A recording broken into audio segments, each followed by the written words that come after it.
થોડીક વાર 5 મિનિટ અહીંયા બેસીએ, એના પછી થોડીક બીજા દિવસે થોડીક વાર વધારે બેસીએ. જેમ જેમ તમે આ મંદિરના ઘુમ્મટની નીચે બેસશો ને એમ એમ તમારા વિચારોનું પરિવર્તન આવતું જશે. હર વખતે આ જે મૂર્તિઓ છે એની અંદર એટલી બધી શક્તિઓ છે કે આખા યુનિવર્સની જેટલી પણ શક્તિઓ હોય એની આ શક્તિઓ કેન્દ્રિત કરેલી હોય. એટલે ભગવાન ખૂબ દયાળુ છે અને આપણાથી કોઈ ભૂલ થઈ જાય અને આવીને ભગવાનની માફી માંગીએ તો ભગવાન ખૂબ દયાળુ છે, માફ કરી દે. કારણ કે જે ભગવાન છે એ વિચારે છે કે મારો ભગત છે ને આ સંસારમાં છે, આ સંસારમાં પણ ક્યાંક ને ક્યાંક તો ભૂલ તો જરૂર થાય છે, પરંતુ એ દયાળુ પરમાત્મા એને માફ કરે છે. હવે આપણે વાત કરીએ સંવત 1876 ફાગણ સુધી બીજ દ્વિતીયાને દિવસે શ્રીજી મહારાજ શ્રી ગઢડા મધ્ય દાદા ખાચરના દરબારમાં સાધુની જાયગાને વિશે વિરાજમાન હતા અને સર્વ શ્વેત વસ્ત્ર ધારણ કર્યા હતા. પોતાના બુખાર વિંદની આગળ સાધુ તથા દેશ વિદેશના હરિભક્તોની એવી એક સભા ભરાયેલી હતી. પછી શ્રીજી મહારાજ બોલ્યા કે જેને જે પણ પ્રશ્ન ઉત્તર કરતા આવડે તે એક એક પ્રશ્ન પૂછો. પછી મુક્તાનંદ સ્વામીએ પૂછ્યું કે હે મહારાજ, મોક્ષનું અસાધારણ કારણ શું છે? પછી શ્રીજી મહારાજ બોલ્યા કે જે ભગવાનના સ્વરૂપનું જ્ઞાન અને ભગવાનનું મહાત્મ્ય જાણવું એ અસાધારણ મોક્ષનો હેતુ છે. આ મોક્ષની વાત કરીએ તો એક જગ્યાએ એક બીમાર બળદ એ એકદમ છેલ્લા શ્વાસ લેતો હતો, પરંતુ એનો જીવ જતો ન હતો. કેટલાક લોકો ત્યાં કને આવીને એના ઉપર પાણી છાંટવા માંડ્યા કે હવે આ બળદ છે અને એનો જે જીવ છે એ જીવ જો જતો રહે તો આ જે છેલ્લા સમયનું જે મૃત્યુનું જે દુઃખ છે ને એ હજારો વીછી છે ને કાંટા મારે ને ડંખ મારે ને એવું અસહ્ય હોય છે. ખાલી એક જ મૃત્યુનું દુઃખ કોને નથી થતું કે જે ભગવાનનો ભગત હોય એને એટલું દુઃખ ન થાય. બાકી તો જીવ છે ને શરીરમાંથી જાય ત્યારે ખૂબ દુઃખ થાય. કારણ કે પ્રયાણ કાલે એટલે છેલ્લા સમયે પ્રયાણ કાલે મનસા ચલેન ભક્ત્યા યુક્તો યોગ બલેન ચૈવ ભ્રુવોર મધ્યે પ્રાણમાં શિષ્ય સમ્યક. આમ બળદનો જીવ જાતો નથી, પણ ત્યાં કનેથી એટલામાં ક્યાંકથી સ્વામિનારાયણના સાધુઓ ત્યાંથી પસાર થાય અને શ્રીજી મહારાજને પ્રાર્થના કરે કે મહારાજ, આ બળદે એના આગલા જન્મોમાં જે કર્યું હોય તે પણ ભગવાન સ્વામિનારાયણની એકાદ ધૂન બોલીએ તો આ જીવને તમે સદગતિ આપો. અને એમ સ્વામિનારાયણના સાધુઓ ત્યાં કને થોડીક ધૂન બોલવા મંડાણા કે સ્વામિનારાયણ નારાયણ નારાયણ. આમ સ્વામિનારાયણની ધૂન બોલતા જાય ને એટલામાંથી એ બળદની સદગતિ મળી ગઈ. આમ જ્યારે પણ છેલ્લો સમય આવે કે રોજ બરોજ ભગવાનના નામનું તમે સ્મરણ કરો તો માણસને મુક્તિ મળી જાય. એટલા માટે શ્રીજી મહારાજને મુક્તાનંદ સ્વામી પૂછે છે કે હે મહારાજ, મોક્ષનું અસાધારણ કારણ છે શું એ સમજાવો. ત્યારે શ્રીજી મહારાજ બોલ્યા કે ભગવાનના સ્વરૂપનું જ્ઞાન, ભગવાનનું મહાત્મ્ય જાણવું એ અસાધારણ મોક્ષનો હેતુ છે. પછી વળી મુક્તાનંદ સ્વામીએ પૂછ્યું કે હે ભગવાન વિશે જે સ્નેહ છે તેનું રૂપ શું છે? પછી શ્રીજી મહારાજે કહ્યું કે સ્નેહનું રૂપ તો એ છે કે સ્નેહમાં કોઈ જાતનો વિચાર ન કરવો, અને જ્યારે જે ગુણ વિચારીને સ્નેહ કરે તે તો જ્યારે અવગુણ દેખે ત્યારે તેનો સ્નેહ તૂટી જાય.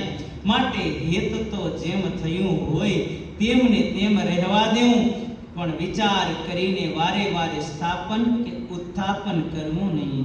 અને મૂઢપણે પણ ભગવાનને વિશે હેત કરવું, અને જે ગુણને વિચારીને હેત કરે તે હેતનો વિશ્વાસ નહીં. માટે હેત તો જેમ દેહના સંબંધી સંગાથે છે તેવું ભગવાનને વિશે હેત કરવું અને એ હેતને મૂઢપણાનું હેત કરીએ અને ભગવાનનું મહાત્મ્ય જાણીને જે હેત થાય તે તો બીજી જ રીતનું છે એમ જાણવું. જેવી રીતના મીરાબાઈની વાત કરી હતી કે મીરાબાઈ જેમ આ ભગવાનના ભક્તિમાં એટલા આરૂઢ થઈ ગયા અને પછી ભગવાનને પામી ગયા, એવી રીતના એણે ભગવાનને પ્રેમ કર્યો.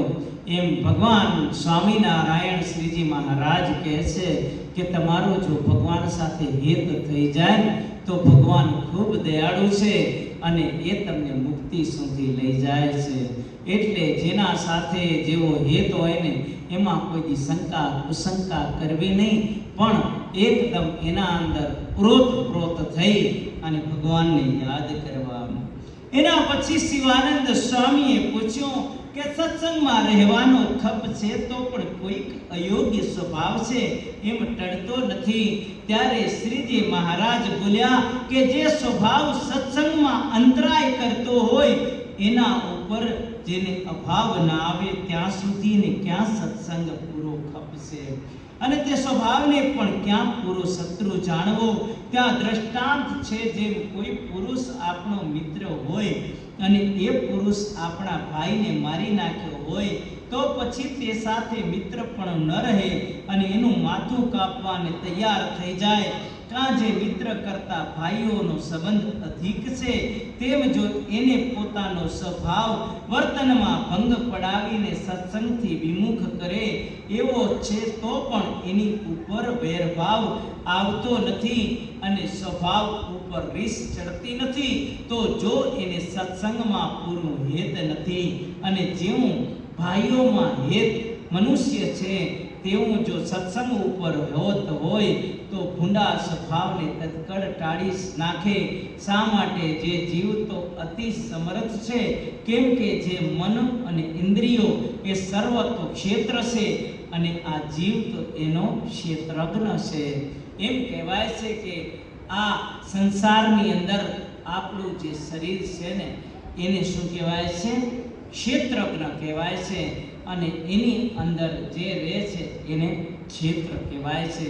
આવી રીતના અલગ અલગ રીતે ભગવાન સ્વામિનારાયણ શ્રીજી મહારાજ બધા જ લોકોને ઉપદેશ આપતા આપતા વારંવાર જપનો મહિમા કહે છે, ભક્તિનો મહિમા કહે છે, સત્સંગનો મહિમા કહે છે અને સભામાં આવવાના પુણ્યનો વાત કરે છે.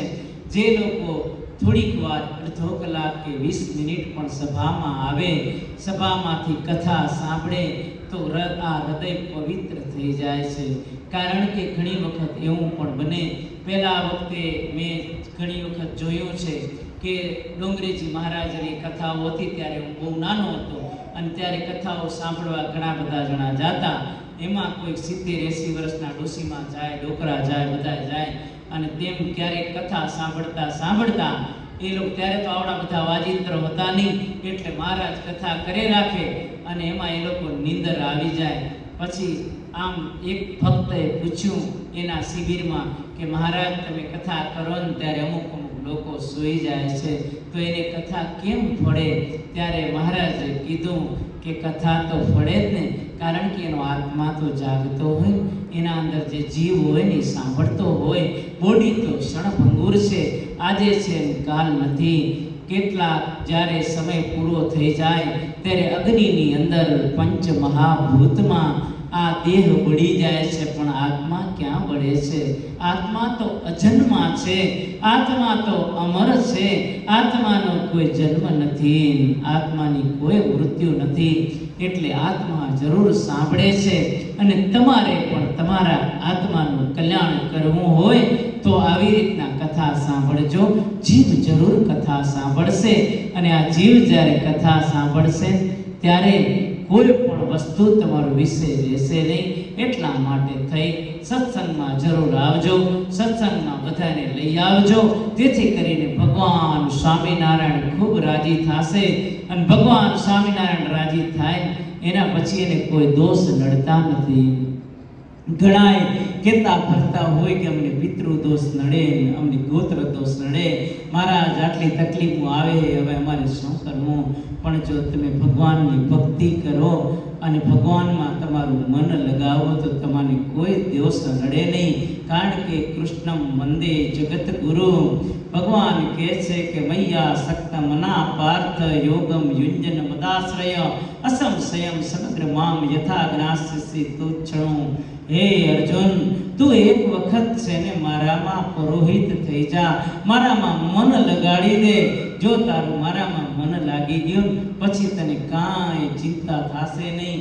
કારણ કે મનુષ્યાણામ સહસ્ત્રેષુ કશ્ચિદ યતતિ સિદ્ધયે યતતામ અપી સિદ્ધાનામ કચ્છિનામ વેતિ તત્વતઃ. એમ કીધું કે હજારો લાખો સિદ્ધિ પ્રાપ્ત કરેલા મનુષ્યો હોય, એમાંથી એકાદ બે વિરલા હોય એને એવો વિચાર આવે કે ભક્તિ તરફ જઈએ. એટલે જે લોકો ભાગ્યશાળી હશે એ મારા ચરણમાં આવશે, મને નમન કરશે અને મારા નામનું સ્મરણ કરશે. ત્યારે એ ભોળા ભાવિક ભક્તોની ઉપર મારી દ્રષ્ટિ પડશે તો એનો સદ ગતિ થઈ જશે, એનો ગોલોક ધામમાં વાસ થશે અને એને લેવા માટે મારા વૈકુંઠમાંથી વિમાન આવશે અને દેવદૂતો આવશે. એના પાસે કાંઈ જમના લોકો નહીં આવે. એક વખત એક બ્રાહ્મણ, અને બ્રાહ્મણ ખૂબ જ પાપી અધમી, બોલે તો સારું સારું, કથા તો સારી કરે, પણ આચરણમાં એના પાસે કાંઈ હતું નહીં. અને એ રીતે એ એક દિવસ ખૂબ દુઃખી થયો. ઘરમાંથી પણ એનું બધું જ જે પણ હતું એનો કોઈ સાથ આપ્યો નહીં. કારણ કે અધર્મીના સાથ કોણ દે? આમ કરતાં કરતાં એને રોગ થયો, તકલીફ થઈ અને જતાં જતાં એને વિચાર આવ્યો કે હું ક્યાંક આત્મહત્યા કરી લઉં. અને એમ નીકળ્યો. ત્યાં કને એક મંદિર આવ્યું. મંદિરમાં ત્યાં જોયું તો સ્વામિનારાયણના સાધુઓ બેઠા હતા અને ત્યાં મંદિરે ત્યાં કને એને વિચાર આવ્યો કે એક વખત લે, મારો છેલ્લો સમય આવ્યો હોય ને તો હું ઠાકરને પગે તો લાગી લઉં, મારી અસત ગતિ ન થાય. અને એમ કરતા ત્યાં કને ગયો મંદિરમાં જઈ ભગવાન સ્વામિનારાયણને ત્યાં કને સાષ્ટાંગ પ્રણામ કર્યા. એક દંડવત કર્યો, બે દંડવત કર્યા, પાંચમા દંડવત કર્યો. પછી એની મગજ ફરી ગયું કે આ તો મને કંઈક વિચાર ખોટા આવ્યા. એટલે સ્વામીને કીધું જઈને કે સ્વામી, હું આ કાર્ય માટે નીકળ્યો હતો અને મને આવા વિચારો આવે છે. એટલે સ્વામીએ કીધું કે તું ભગવાન સ્વામિનારાયણનું નામ લે અને થોડાક દિવસ તો મંદિરે આવવાનું ચાલુ કર.